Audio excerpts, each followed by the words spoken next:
My name is Mara Keene. I turned 30 last winter, and 3 weeks ago I signed for a house with my own thin ink-stained hand. I spent the next few days in gentle practical rituals, scrubbing backsplash grout with a toothbrush, wiping cabinet lips until the cloth came away clean, hanging paper lanterns on a twine line I'd stretched across the little back porch. I simmered a pot of beef and barley on low, and baked pans of warm biscuits brushed with butter that smelled faintly like honey. 8 chairs waited paired with 8 thrifted plates that didn't match, but felt like they belonged together simply because I had chosen them. By 5 in the afternoon, the windows held the pale gold of early evening. I checked the street from the front steps once, twice, 3 times, because I don't like to keep people standing on a porch. When the clock slid past 5:10, I lit the lanterns anyway. At 5:26, I texted the family group starting soon, drive safe.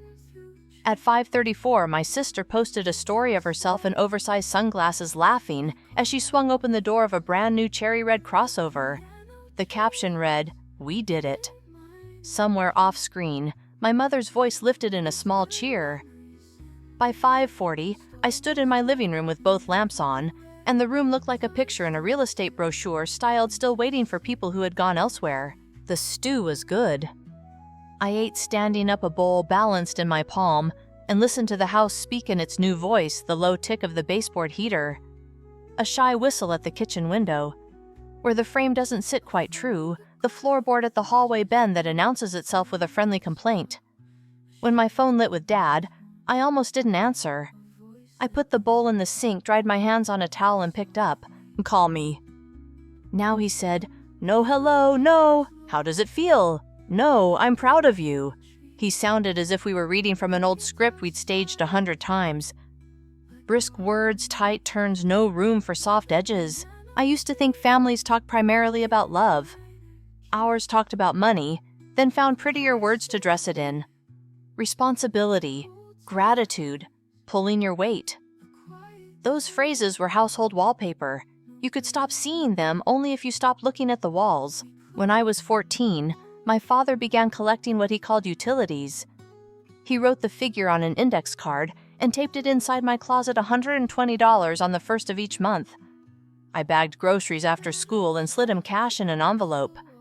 "It'll teach you how the real world works," he'd say, and I'd nod even though it felt less like a lesson and more like a toll booth no one else had to pass. At 16, I asked where the money went.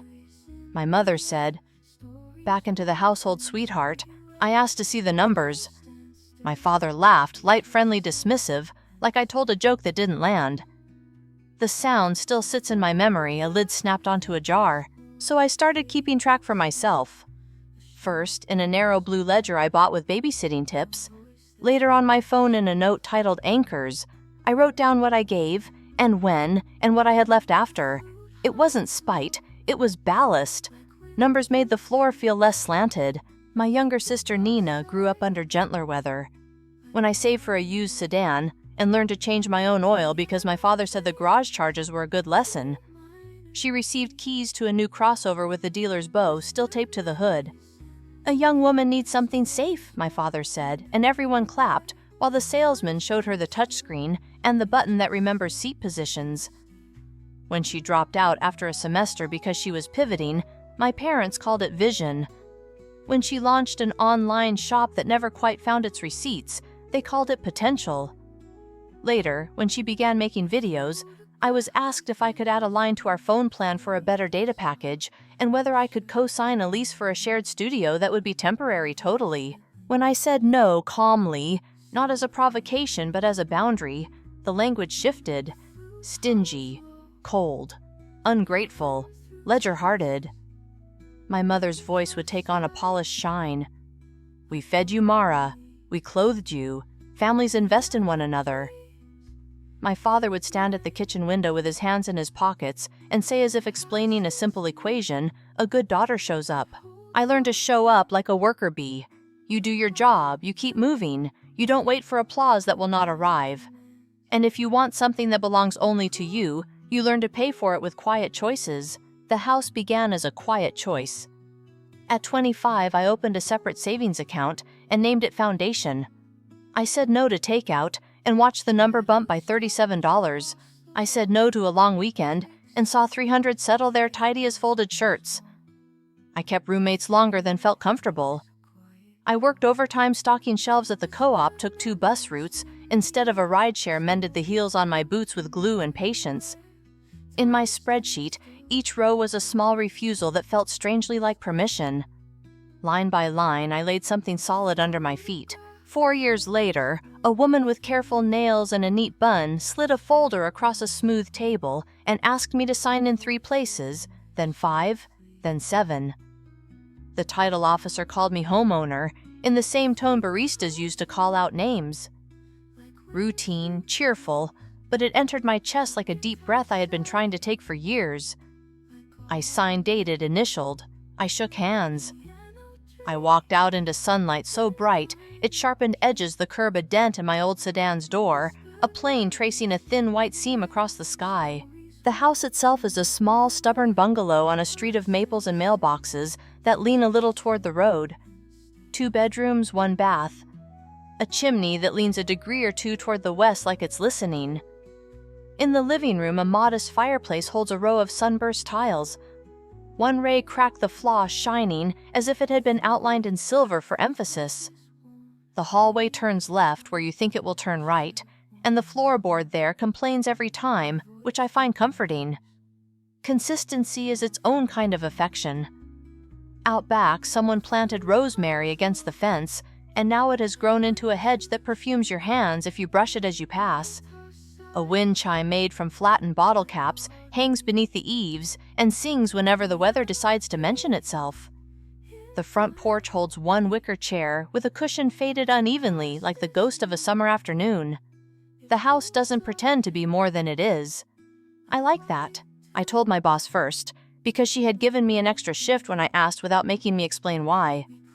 She hugged me in the break room between deliveries of paper towels and dish soap. "You did it," she said, and the words sat comfortably, not oversized. Then I told my parents and Nina. The responses landed with a sideways tilt. "Make sure you've got a guest room ready for Nina." My mother texted, adding a string of hearts. "You could build a proper shed out back," my father said, already assigning square footage. "Your kitchen light is gorgeous," Nina wrote. "Would be perfect for filming. I let myself be happy anyway." I bought a secondhand rug and strapped it to the roof of my car with twine humming as the wind worried the edges.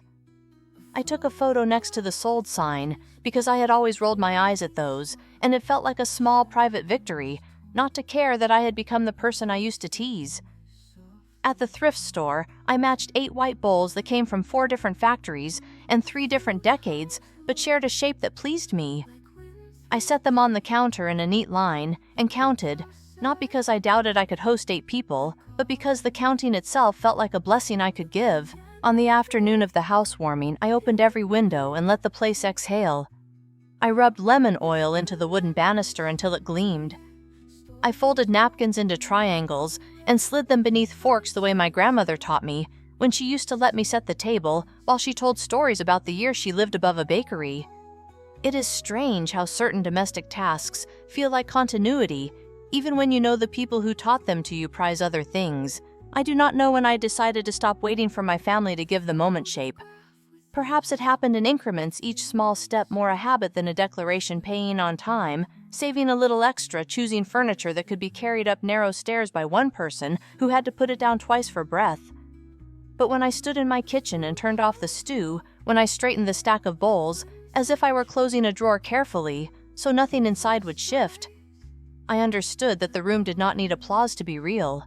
It already was. I locked the back door and checked the windows. A train sounded 2 neighborhoods away, a long, lonesome note that made the air feel bigger. My phone lay face down on the counter. For a moment, I watched the reflection of the lantern sway in the darkened glass and felt the rightness of a key that turns only because my hand asks it to. That night, I slept on clean sheets in the front bedroom. The ceiling creaked in an old house language I am learning. When a breeze came through the screen, it smelled like rosemary and dust warmed by a sun. I lay there and listened to the newness settle sofa bookshelf chair, the cheap rug still trying to forget the curve of my car roof. Before I turned out the lamp, I took the ledger from my bedside drawer, the same one with the cracked spine from years of opening. I wrote one line first night home. Then I closed it, set it under the clock, and leaned over to switch off the light. For the first time in my life, the door I locked answered only to me. Morning light arrived like water poured slowly from a pitcher, filling the rooms without hurry. I woke to the smell of rosemary drifting through the screen and the small rattle of the bottle cap chime under the eaves. For a moment, I lay still and named the sounds train sparrows, someone's recycling bin rolling softly over pavement, just to confirm that the quiet belonged to me. The ledger rested under the clock where I'd left it. I touched the spine with 2 fingers, then swung my feet to the floor and stood. Coffee. A slice of a toast, the good kind of tired behind my eyes. I walked the house with a cloth in my hand and wiped the places where fingertips had left half-moons of oil, though most of the fingerprints were mine. When the kettle clicked off, my phone lit up with a night's worth of notifications. One missed call from Dad at 10:41 p.m. A voicemail 3 seconds long that contained only a breath and the start of a word. 3 news stories from Nina, each cut to the same upbeat track. A message from my boss reminding me I could come in late if I needed to wait for a delivery. I texted her back a thanks and a photo of the rosemary hedge slick with dew. Then I played the voicemail. "Call me, now," and the line went quiet. I set the phone down and watched the screen go dark. The message didn't surprise me. It fit in the drawer with other familiar objects, phrases polished by use and passed around the house until the edges rounded. Still, I felt the way a small boat must feel when the wind changes direction, an adjustment not of destination but of stance weight, shifting hand tightening slightly on the tiller. I worked the morning at the co-op. The bell above the door stuck and gave a late jingle every time someone came or went. I stocked the lower shelves and let my mind go blank in the kind of way that makes room for quiet decisions. During my break, I sat on a crate in the back and wrote a list on a tear of receipt paper. Change the batteries in the smoke detectors, buy 2 extra lamp bulbs, pick up a proper doormat. When I returned home after lunch, a white envelope waited under the brass slot. No return address. Inside glossy brochures for an insurance company, I didn't recognize a handwritten note in my mother's neat cursive. "We'll help you sort the adult things," and a stack of sticky tabs already labeled with my street address and Nina's name. I stood at the sink and rinsed a glass simply to have something to do with my hands. The house watched without blinking. It was a Tuesday that could have been any day. At 3, I trimmed the rosemary hedge with clippers that needed oil. At 4, I lined the bowls back up on the counter because I liked how they looked together. At 5, I opened the windows again and let the afternoon cool drift in. The day had been ordinary enough that I almost believed it would stay that way. The convoy announced itself before the knock, 2 engines idling in unison, and Nina's new car purring higher, a treble to their base. Through the front window, I saw the angle of my father's truck nose into the curb precise as a ruler edge. My mother's SUV slid in behind it with the practiced ease of someone who always parks where she pleases. Nina's crossover gleamed as if it were constantly being wiped by invisible hands. Temporary tags flashed white in the sun. I didn't open the door right away. I watched without moving. The way you watch a storm walk down the street, counting seconds between thunder and lightning, calculating nothing you can use. My father adjusted the brim of his cap and looked up at the house as if assessing the angle of a roofline he intended to correct. My mother glanced at her reflection in the passenger window and tightened her ponytail. Nina checked the framing on her phone's front-facing camera and smiled at a version of herself only she could see. The knock came a polite rapping 3 times. My mother cheered through the wood. "We're here, sweetheart." I opened the door as far as the chain allowed, then slid the chain back and stepped aside. "Hi," I said, and my voice sounded like someone else's voice played through a clean speaker. My mother leaned in for an air kiss that landed on the space where my cheek had been. My father stepped past me without waiting for the gesture to complete. Nina lifted her phone and sang "House Tour." "Shoes," I said and pointed to the mat. "We're not staying," my father said, but he kicked off his boots anyway. My mother slipped out of her flats and left them angled toward the street like 2 small boats trying to remember the river. Nina towed off her slides while narrating softly, Always respect the host's wishes, and gave the camera a wink. My father carried a black binder with tabs in hospital colors, mint lavender, pale blue. He set it on the kitchen counter and spread his palms over it as if warming them on an invisible burner. "All right," he said, businesslike. Satisfied the tone of a man approaching a task to which he had already assigned outcomes. "Let's be efficient. Would you like water?" I asked. I heard my own politeness and felt irrationally embarrassed by it. It cost me nothing to offer water. It felt like too much. "We're good." "Darling," my mother said, surveying the kitchen with a smile that belonged to a magazine I couldn't afford. "We'll bless the house after we take care of a few things." "Bless it how I asked." With intention, she said, as if the word were an object to place on a mantel. She brushed a crumb that wasn't there from the counter and set it aside like evidence of care. Nina drifted from the fridge to the window to the tile over the stove. "You've got such dreamy light," she said, half to me, mostly to the small rectangle in her hand. "This backsplash is so cute." "Anyway, guys, this is my sister's new place, say. Congrats in the comments. Nina." My father said, without volume but with weight. She lowered the phone to waist level and kept recording. He opened the binder to the first tab. The page beneath was a printout highlighted in cheerful strips. He rotated the binder so it faced me. "First item," he said. "Your sister's car insurance is set up poorly. Predatory rates. We're going to correct the address." "What address?" I said, though I could already feel the shape of the answer. "Yours," he said, pleased to reach the point so neatly.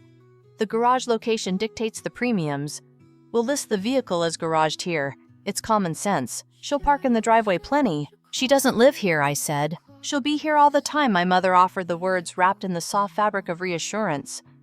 "It will be like she does." "That isn't how this works," I said. "The address on a policy is a statement about where the car actually stays. My name is all over this house. I'm not putting it under a lie." "It's not a lie," my father said, as if he were correcting a child's pronunciation. He tapped the highlighted line. "It's a practical adjustment. Companies build in the margin. Everybody knows that." "I'm not everybody," I said. My hands had gone cool. I put them on the edge of the counter and felt the wood steady me. "Mara," my mother said, drawing my name out gently. "We're trying to be smart. You're good with details. That's one of the things we always admire about you. We already labeled the tabs." She lifted the stack of sticky notes with my street written in her looping script. "See? It will be easier to keep track if everything matches." Nina raised her phone again and caught my eye. "It's victimless," she said. "The big guys can afford it. Plus, content around new beginnings does really well." I could shoot a cute clip in the driveway, nothing revealing obviously, just vibes. "I'm not interested in vibes," I said. "I'm interested in my signature not opening a door I can't close." My father exhaled with a sound that was almost a laugh, but not quite. "Don't be rigid. Careful," my mother said to him without looking away from me, the way you warn someone not to step on a dog's tail. He turned a page. "Here's the form," he said. "Just needs your address and a quick note that she has permission to use the space. You don't even have to sign a thing if you don't want to. It's just a conversation between adults who share last names." "In writing," I said, "is still writing." He slid the paper closer. The page left a faint trail through a patch of flour I hadn't noticed I'd missed when I cleaned. 2 lines waited blank under a printed paragraph about garaging location and loss prevention. The inked letters wanted only to be copied. I pictured my name on that line and felt the ledger in my pocket, even though it was upstairs. Anchors, I had titled it years ago. Addresses anchor people to places. A statement becomes a tether. "No," I said. The word made a small, clean noise in the room. It was not loud. It was like a glass set on a table in the precise center of a coaster. It sounded right because it fit. My mother blinked twice rapidly, like someone adjusting to bright light. "Sweetheart," she said softly, "we're not asking for money. This is simply paperwork." "Paperwork is where money begins," I said. Nina shifted her weight, irritated the way a cat flicks its tail when a closed door doesn't open. "You've got the space," she said. "It's not like you even use the driveway. The curb is fine for you. Meanwhile, I'm paying through the nose because the algorithm thinks my neighborhood is sketchy. Leave the algorithm out of my kitchen," I said, and the sentence was absurd enough that it lifted a smile to my own mouth before I could stop it. Nina rolled her eyes so hard you could hear it if you were listening. My father placed both index fingers on the counter and leaned closer. I could smell the soap from the pump in his truck, the citrus one I'd given my parents 2 Christmases ago, and that my mother had said was too nice for everyday use. "A small thing," he said. "We're asking for a small, reasonable thing. You're making it bigger than it is." "I'm looking at its actual size," I said. "It touches my deed. It touches my name. It touches where legal mail lands. Small things like that bring bigger things to the door." "It's just insurance," he said. "It's my address," I said. Silence settled, not heavy, not light, just inevitable. My mother broke it by clearing her throat in a stage whisper, a cue more than a bodily need. "Why don't we walk through the rooms?" she suggested brightly. "We'll bless the corners." She lifted her hands, palms down, as if smoothing a bedspread. "We can walk after we're done," my father said. He kept his eyes on me. His cheeks had gone the particular flushed color they turned when a plan met resistance. He tapped the paper once more with 2 knuckles. "Final ask on this item," he said, as if we were at a town meeting, and the time allotted to public comments had come and gone. "No," I said again. I didn't add anything to it. The word didn't need furniture. Nina muttered "wow" under her breath in a way meant to be audible, and pivoted to the window like a performer changing scenes. "Anyway," she said into her phone in a sing-song I recognized from her videos. "Look at this adorable tree situation, you guys. Rosemary bush, as a hedge. She's living my cottage dream." "Nina," my father said again that same weight. She lowered the phone but didn't stop recording. My mother stepped closer and put her hand where my arm joined my shoulder thumb, pressing lightly over the bone. The gesture would have looked caring to anyone passing the window. "We've always wanted solid ground for you, Mara," she said. "When your father started collecting utilities, the point wasn't punishment. It was preparation.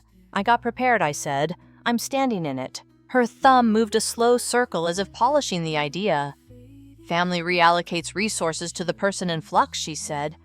"You're settled. Nina is building. She is welcome to build," I said, "on ground that belongs to her." My father snapped the binder closed with the decisive thunk of plastic hitting plastic. The sound startled the chime under the eaves into a brief reply. He slid the binder away from me as if it had caught on a burr. "All right," he said, and in that single word, I heard an entire lumberyard shift plan stacked lath and joists and shims rearranging to support a new angle. He was not done. He would not be done because a man with a project does not drop his pencil when the ruler slips. But the page beneath the first tab would remain blank for now, and my address would not change hands, and the room still smelled like rosemary and coffee. My mother withdrew her hand and folded it into her other hand at her waist, a posture she used at school board meetings and bridal showers. Nina scratched at a place on her wrist where her bracelet had left a red half-moon. The house made its small noises around us as if to prove it could. "Want me to show you the backyard?" I asked, because hospitality had been stitched into me and would not be unpicked in an afternoon. "The rosemary's gotten wild. The neighbor says the previous owner planted it as a joke and then forgot to laugh." My mother smiled and moved toward the back door, grateful for a gentler activity to pour herself into. Nina drifted after her, narrating the slant of light onto the pavers. My father remained at the counter. A beat longer, hands on either side of the closed binder, eyes on the tile behind my shoulder. The cracked ray caught the light and drew a thin, bright line across his expression like a seam that someone had tried to mend and then left alone. "After the yard," he said, not looking at me, his voice neutral again. "We'll keep going." He lifted the binder and tucked it under his arm. "We're not here to make your life complicated, Mara. We're here to streamline." I opened the back door and stood aside so my mother and sister could step onto the small square of sun-warmed stone. The rosemary brushed their calves and left a shine. My father followed the binder tucked tight. The chime gave one soft note in the shifting air, as if a spoon had tapped the lip of a glass. I locked the front door behind us because that is what you do when you leave a house even for a moment. The key turned without hesitation. The click sounded like something choosing to hold. The backyard smelled like warm resin and damp soil. Afternoon sun lay in a pale rectangle across the pavers, and the rosemary hedge leaned into it as if plants could sigh. My mother stepped off the threshold and announced corners with a little clap, as though the yard might shuffle closer to listen. She lifted her hands and traced slow arcs in the air, pausing at each fence post to press her palm toward it. Nina filmed the light knifing through the hedge. The camera made a soft motor sound an insect with a job. My father stood apart, binder tucked under his arm like a hymnal. He looked past the fence into the neighbor's maple, and then down at the cracked mortar along the edge of the path, calculating. When my mother finished her performance, he turned back to us, touched the binder with 2 fingers as if to wake it, and said, "All right." Next, he opened to a new tab, pale lavender this time, and smoothed the page flat. "Ownership," he announced. The word sounded bigger than the paper that carried it. I waited. For estate clarity, he continued, "We'll put my name on the deed. Joint tenancy. If something happens to you..." He flicked a glance at me as if to confirm my presence. Things move cleanly. No courts, no delays, no predators sniffing around. He lifted the page and held it out, already angled for my signature, though there was no line there yet.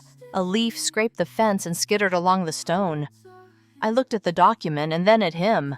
No. He blinked, not surprised, but inconvenienced, like a man discovering a tool had been returned to the wrong drawer.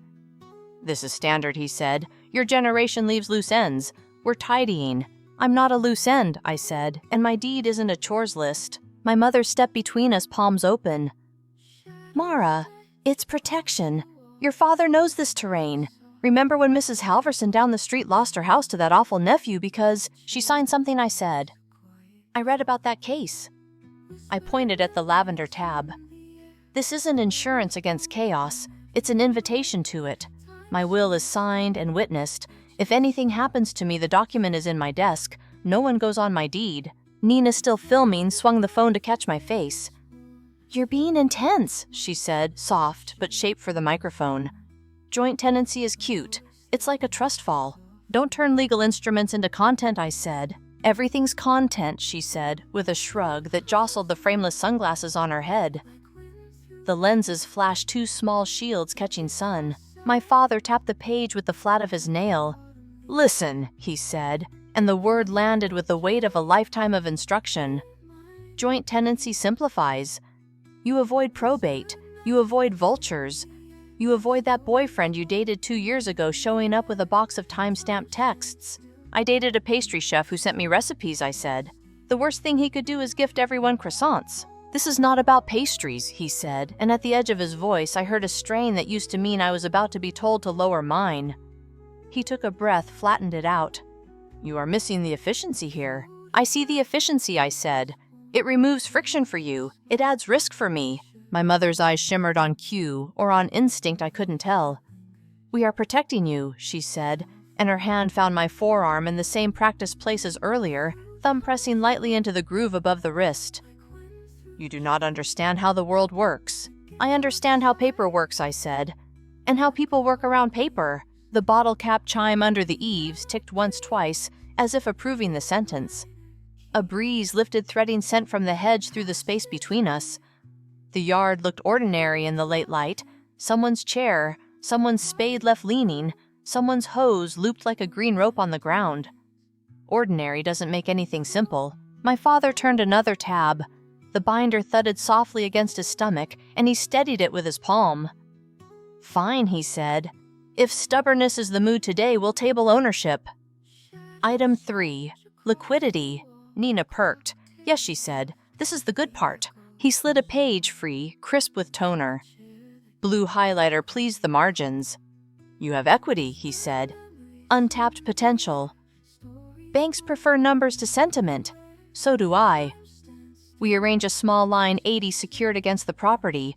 You don't even feel it. Interest is practically free compared to rent. You leverage. You grow. Nina needs launch capital for a storefront. He smiled a managerial smile, the kind used to soothe a nervous client. "We'll manage it so you don't have to think." I thought of my ledger upstairs. Anchors. I thought of lines thrown off a boat, and of the quiet relief in the arm when a line catches and holds. "No debt." I said, "No line." "It's not debt," my mother soothed. "It's access." "It's debt," I said. "It is the definition of debt." 80 isn't even a round number for a tantrum, my father said. "This is arithmetic. $80,000 is not a mood," I said. "It is the size of a room in my house. I'm not handing you a key." Nina rolled her eyes. You act like money is a personality flaw, she said. It's a tool. Some of us are building. Build, I said, just not on my foundation. My father's jaw shifted. Be a good daughter, he said, an old sentence threadbare and familiar, offered like a blanket even in heat. Step up. Don't talk to me in slogans, I said. I am here. I am standing up. He held the page steady between his hands. We will draw it down in increments, he said, measuring his voice. We'll open the business account in a joint structure. We'll use your mailing address. It looks cleaner. I'll keep the statements. You won't see any of it unless you want to. It's my house, I said. I see all of it. My mother's hand tightened on my arm. Why are you punishing us? We raised you. We fed you. We gave you everything. You charged me utilities at 14. I said not raised, but observed. You called it a lesson. Here is the lesson. My signature is not a family resource. Nina laughed without humor. You don't even use both bedrooms, she said. I could move in. Sublet. Pay you a little. Help with content. Win-win. How much is a little? I asked. She blinked, then named an amount that wouldn't cover the water bill in August when everyone waters grass pretending it's still spring. No, I said, and she flinched not at the word, but the way the yard accepted it without protest. My father laid the paper on the patio table, smoothing it with the edge of his palm. The table had come with the house, and bore rings where glasses had sweated through summers before me. Enough, he said. Here's what is going to happen. No. He paused. His face rearranged itself into patience, a mask he used to wear at conferences. Here is how we avoid unnecessary struggle. He tried again, softer. Pretending collaboration. Ownership, liquidity, logistics. 3 legs of a stool. We stabilize, we streamline, This address will not be anyone's stool, I said. No garaging fiction. No new names on the deed. No loans dressing up as favors. If Grandma needs medicine, I pay the pharmacy directly. Everything else stays outside the fence. My mother let go of my arm. The thumbprint she had pressed into the skin above my wrist felt briefly colder, as if someone had lifted a coin from a table. You've changed, she said. She meant you are not bending. I've moved, I said. That is the whole point. Nina turned the camera toward herself. My sister's being impossible, she told her circle of watchers. Drop a comment if you think family should support family. Turn it off, I said. It's my job, she said. Then be good at your job, I said, and stop filming people without consent. It was the voice I used at the co-op when someone cut in front of a 6-year-old by pretending not to see them. It wasn't loud, but it was shaped to complete the task. She lowered the phone again, cheeks flaring color that didn't flatter her. You're lucky, she said. Some of us actually need help. I needed help, I said. I gave it to myself. My father gathered the papers into a stack and squared them against the binder's edge until the corners were exactly even. You don't close doors on blood, he said. It was a warning and a proverb, the kind a man might carve into a mantle with a pocket knife. I'm closing the doors I paid for, I said. They open when I say. He clicked the binder ring shut. The sound startled a bird from the hedge. It went up like a dark thought and vanished over the fence. We stood in the wake of it, the 3 of them in a loose triangle, me opposite the patio, a board on which someone had drawn lines and declared teams. My mother's eyes softened at the edges the way weather looks right before it pretends to clear. We're going to pretend you didn't say that, she said. Let's go inside and bless the kitchen. There's nothing inside that needs your hands, I said. The 4 of us went back through the door anyway, because not going through would have made a scene, and our family preferred our scenes to resemble regular life until the last possible moment. I relocked the back door because I always do, and my father watched me do it the way he sometimes watched me tie my shoes when I was small, as if trying to memorize the knot in order to correct it later. In the kitchen, the light had shifted warmer, late afternoon, sliding toward evening. The cracked ray on the sunburst tile collected a sliver of it and returned it doubled bright as a blade. My father tucked the binder under his elbow and set both hands on the counter as if approaching a lectern. My mother moved to the sink and ran the tap a fraction so the water offered a steady thread of sound. Nina drifted to the hallway, peeked into the spare room, made a shape with her mouth that meant I could make this pretty. Thanksgiving, my father said suddenly as if the word had jumped tracks. You have space. We'll host here. The long table can go from the fireplace to the window. I'll borrow chairs. It will keep us from paying for a venue and make practical use of what you have." "No," I said. "I am not a venue." My mother turned off the tap, set her fingers on the lip of the sink, and lowered her head for a beat like a soprano preparing a note. When she lifted her face, her expression wore a gentleness I recognized from church nurseries and parent-teacher conferences. "Why are you doing this?" she asked. "We are trying to make your life easier. We are finally all in the same place and you are shutting windows." "I am closing gaps," I said. "That is what weather stripping is for." She flinched at the word choice, as if I had dragged her into a hardware store against her will. "Mara, we're family. Then we can be family without paperwork." Nina sighed theatrically from the doorway. "You keep saying no like it's a personality," she said. "It's just a sound." "It's a complete sentence," I said, "and we are at the end of it." My father straightened. The performance of patience fell from his face. Underneath it, something smaller and more durable waited. He looked at me, not at the tile, or the binder, or the light. "If you do this," he said, "do not come crying when you're alone." "I don't cry to you," I said. My mother added softer, a velvet hammer. "And don't expect us to show up when you need something." "I don't," I said. The chime under the eaves rang once in a wind none of us felt. He lifted the binder and tucked it tight, as if the edge might bump a cabinet and knock sense loose. "Fine," he said. He was not conceding, he was cataloging. "On the record, you refused reasonable adjustments." He looked around as though seeking a witness who might sign the moment. "On the record, I said these are the rules." I didn't raise my voice, but the room seemed to lean closer the way a person does when they realize they were not actually listening before. "No registrations here unless you live here. No keys except the ones I hand personally. No new names on the deed. No loans or lines using this address as collateral. If someone elderly needs medicine, I will handle it directly with a receipt. Everything else lives elsewhere." "House rules," Nina said, smirking as if I had chosen the name precisely to amuse her. "So official." "They are official," I said, "because I said them in my house." My mother's eyes filled and spilled clean and swift. She didn't wipe them. She let them sit in the air between us, the way you let a fragrance linger, so guests know you thought of them. "This," she whispered, "is not how we raised you." I looked at the ledger in my mind and saw lines and dates, small figures that had cost me whole Saturdays. "You raised me to carry," I said. "I'm setting something down." No one moved for a long half-minute. The refrigerator hummed. The baseboard heater clicked once like a cricket clearing its throat. Outside, somewhere beyond the fence, a child shouted, and then laughed, the particular laugh that followed an adult's pretend sternness.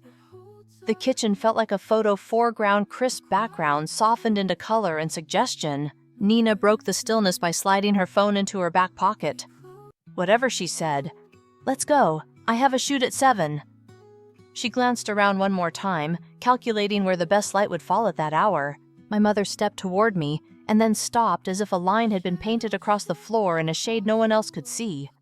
She smoothed the front of her blouse and took a breath. "We will pray for softness," she said. She meant we will wait for you to bend. I reached for the back door key and set it on the hook by the frame. The small act felt ceremonial, though it was just where the key lived. "Drive safe," I said, because my mouth had been taught to say those words to people who were leaving. My father led them through the hall to the front. I followed. The living room had cooled by a degree. The lamps had not yet learned the rhythm of the windows and glowed a fraction too brightly for the light left in the day.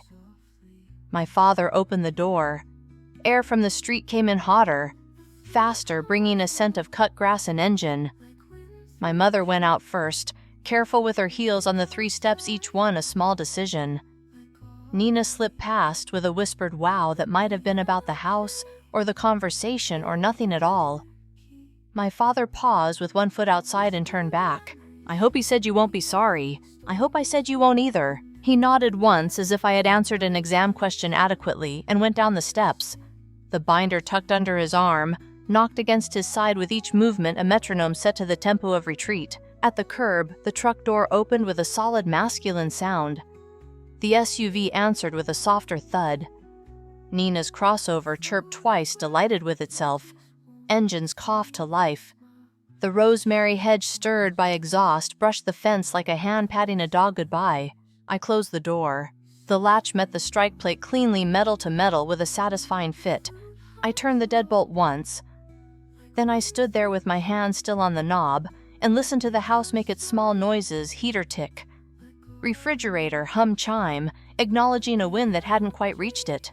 In the quiet that followed their going, the room didn't echo. It held. Engines dwindled to a hum, and then to nothing. I kept my hand on the doorknob until the metal cooled, then let the house breathe around me. The refrigerator's steady line, the baseboard's soft tick, the bottle cap chime giving one accidental note under the eaves, none of it asked for translation. I crossed to the kitchen and saw the faint smear the binder's edge had left in a dusting of flour. I wiped it away with the heel of my hand until the counter shone. My phone lit up face down, a square of pulse on the wood. In the family thread messages stacked in quick succession, my mother. Your tone today was unacceptable. My father. Unwise decisions have consequences. Nina. My sister. Hates support. Replies sprouted beneath them from cousins I hadn't seen in years, and from names I didn't recognize, a small audience eager for a show. Someone dropped a screenshot from an insurance site and tagged me. Someone else added a reaction I didn't need to see. I held the screen until the mute icon slid into place and the thread fell quiet as a room after a clap. I set the ledger on the counter and opened to a clean page. House rules spoken today. I wrote. I dated the line and left space beneath it. Then I walked the perimeter of what I owned. I changed the code on the back door and the one on the garage keypad. I tested the windows and checked the spare key's hiding place, an old habit I decided to retire. I sat at the table logged into each of the credit bureaus and froze my reports one by one, patient as a person closing shutters before weather. I subscribed to the county recorder's alert service with the careful attention I use on receipt numbers at the co-op, and flagged my parcel so any change would send a ping before a signature could. I called the number on the dealership flyer I'd fished from the envelope at noon, asked for a manager, and said a sentence I never expected to say: if anyone attempts to attach my address to a vehicle that isn't garaged here, note it and call me. The woman who answered was brisk and kind. Already had a ping, she said. We declined the request. You're fine. I thanked her. After I hung up, the word fine lingered like steam. Twilight slid in warmer than the afternoon. I opened the kitchen window, and the house took a deep breath of rosemary and cut grass. My boss texted, "Proud of you, homeowner.